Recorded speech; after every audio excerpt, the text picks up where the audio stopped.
নমস্কার, আমি clinical dietician Surangana Rana. যারা ওয়েট লস জার্নিতে আছেন তো অনেকে কিন্তু গ্রিন টি ইনটেক করেন। তো গ্রিন টি ইনটেক করাটা very good kind of sign. Weight loss জার্নিতে ভীষণভাবে হেল্প করে। বাট অনেকে কিন্তু মিস্টেকটা করে থাকেন যে সকালে খালি পেটে উঠে কিন্তু গ্রিন টি নিয়ে নেন।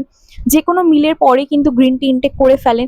যদি ওয়েট লস জার্নিতে গ্রিন টি ইনটেক করতেই হয়, একান্তই যদি করতেই হয়, তাহলে আমি সাজেস্ট করব ওয়ার্কআউট করার আগে, মানে 30 to 90 মিনিটস বিফোর ওয়ার্কআউট, তো সেই টাইমটা মেনটেন করে আপনি গ্রিন টি ইনটেক করতে পারেন। ওয়ার্কআউট করার আগে যদি আপনি গ্রিন টিটা ইনটেক করেন দেন ডেফিনেটলি আপনার ফ্যাট বার্ন করতে কিন্তু হেল্প করছে, মেটাবলিজমটাকে বুস্ট করছে।